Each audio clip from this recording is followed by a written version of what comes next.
Olá pessoal, tudo bem? Aqui é o Alisson. Eu vou resolver as questões do PET de Química da terceira semana, volume 4.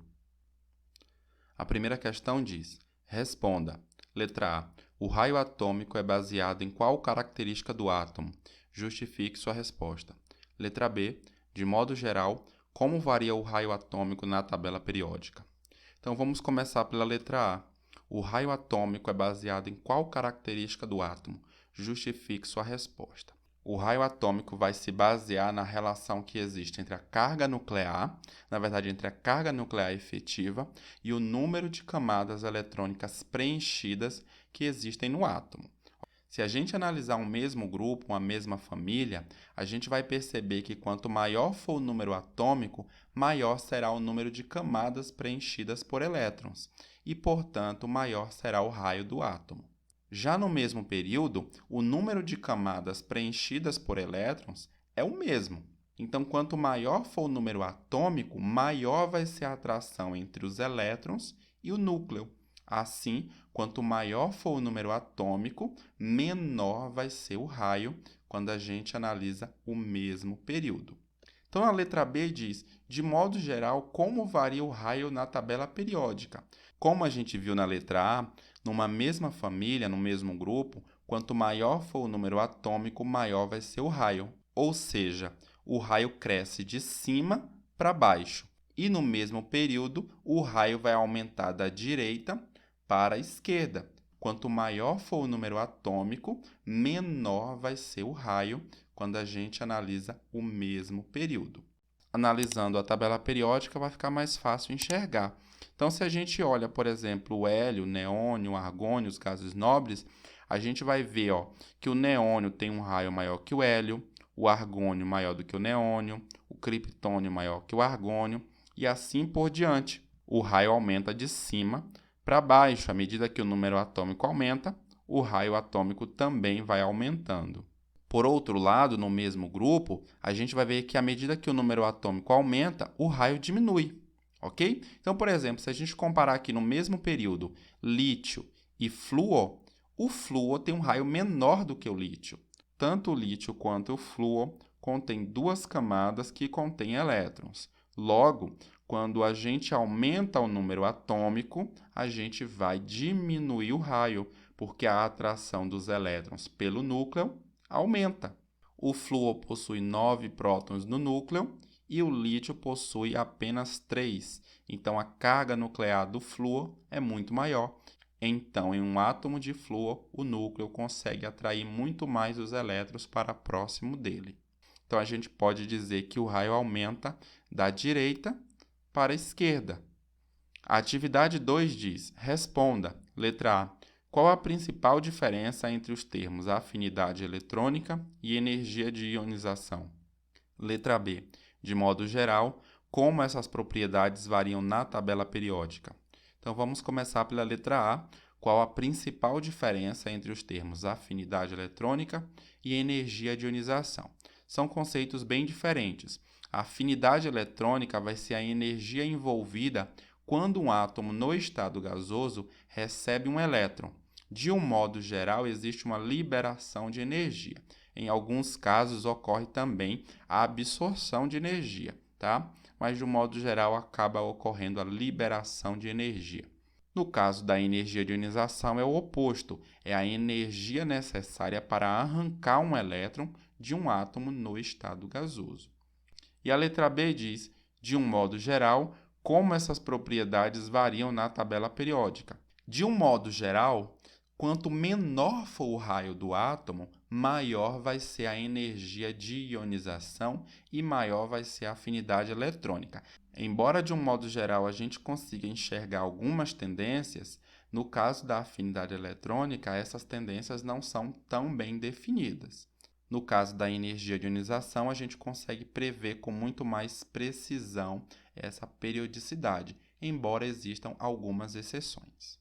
Em uma mesma família, quanto maior for o raio, menor vai ser a afinidade eletrônica e a energia de ionização. Ou seja, o aumento do número atômico acaba diminuindo a afinidade eletrônica e a energia de ionização.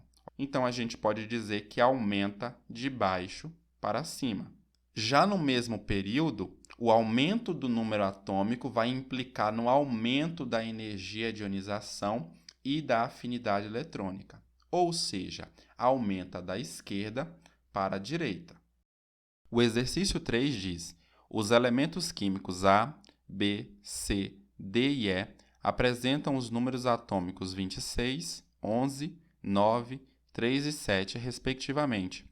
Qual a alternativa que apresenta a sequência decrescente de eletronegatividade? Para fazer essa análise da eletronegatividade, a gente vai utilizar uma tabela periódica. Então, a primeira coisa que a gente vai fazer é localizar esses elementos na tabela periódica. Então, a gente tem aqui o número atômico 3, 7, 9, 11 e 26. De cara, a gente já enxerga aqui o flúor como número atômico 9. E a gente sabe que o flúor tem a maior eletronegatividade entre todos os elementos da tabela periódica. Então, ele vai ser o primeiro. No exercício é pedido ordem decrescente, ou seja, do maior para o menor. Como a maior eletronegatividade é do flúor, então a gente vai colocar o flúor primeiro.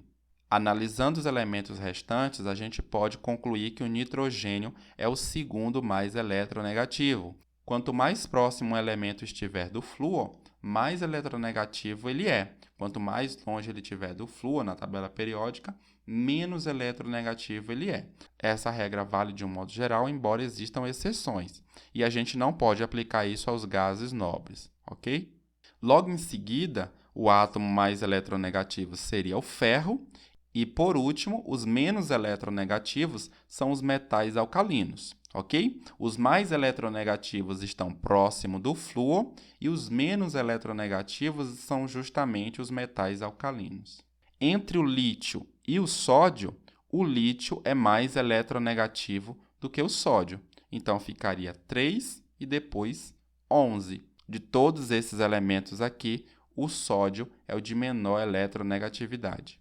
Então, isso corresponde à alternativa D. A atividade 4 diz: sejam os seguintes átomos neutros representados pelos símbolos hipotéticos X, Y, Z e T e suas respectivas configurações eletrônicas. X, 1s2, Z, 1s2, 2s2, 2p6, 3s2, 3p6. Y, 1s2, 2s2.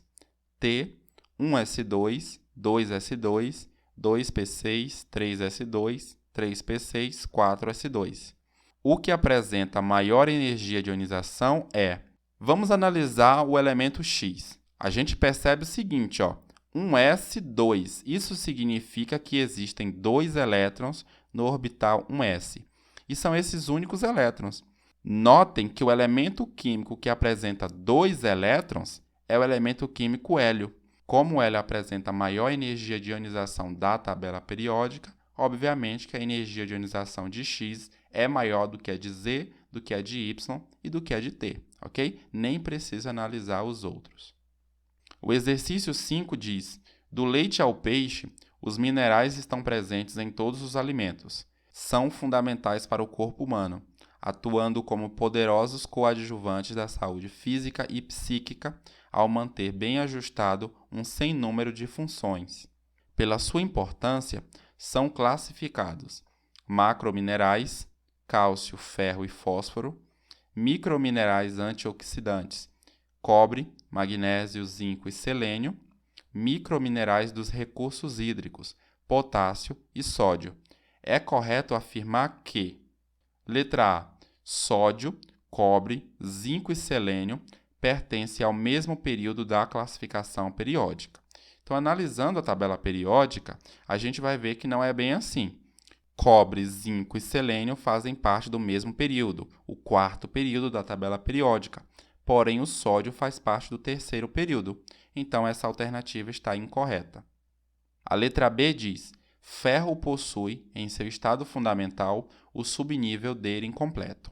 A tabela periódica ela está organizada em blocos. Os grupos 1A e 2A, que são os metais alcalinos e os alcalinos terrosos, mais o hidrogênio, fazem parte do chamado bloco S. Significa que o último elétron a ser preenchido está justamente em um orbital do tipo S. No caso da família do boro, do carbono, nitrogênio, oxigênio, flúor e os gases nobres, exceto o hélio, todos eles apresentam o último elétron em um orbital p. O hélio é uma exceção porque o hélio é um s2. Se a gente analisasse apenas a distribuição eletrônica, o hélio ficaria aqui no grupo 2A. Porém, devido à sua estabilidade química, ele é um gás nobre. Então, a gente coloca o hélio aqui na família 8A. No caso do bloco D, o último elétron vai ser preenchido justamente em um subnível D. No caso do zinco, por exemplo, a gente tem que o subnível D está completo. O próximo elemento químico, que seria o galho, que tem um elétron a mais, esse elétron vai justamente no próximo subnível, que é um subnível P. Isso significa que o zinco tem os elétrons D completos. Todos os outros elementos químicos aqui, apresentam elétrons D incompleto. Aqui seria um elétron D, 2, 3, 4, 5, 6, 7, 8, 9. E aqui no zinco seriam 10. Então, no caso do ferro, justamente o subnível D está incompleto. Então, essa alternativa está correta. A letra C diz: magnésio, cálcio e potássio são metais alcalinos terrosos e, portanto, apresentam as mesmas propriedades químicas. Então, se a gente for analisar aqui a tabela periódica, magnésio e cálcio são metais alcalinos terrosos. O potássio é um metal alcalino, tá? Então, os três elementos não fazem parte da mesma família. Então, a gente não pode dizer que eles apresentam as mesmas propriedades químicas. Logo, essa alternativa é falsa. A letra D diz: com relação à afinidade eletrônica, a ordem correta é fósforo maior que selênio, maior que sódio, maior que cobre. Aqui a gente tem esses elementos químicos. Essa alternativa também está incorreta. O selênio apresenta uma maior afinidade eletrônica do que o fósforo. Logo, essa alternativa está incorreta, ok? Nem precisa analisar as outras relações, já está incorreta.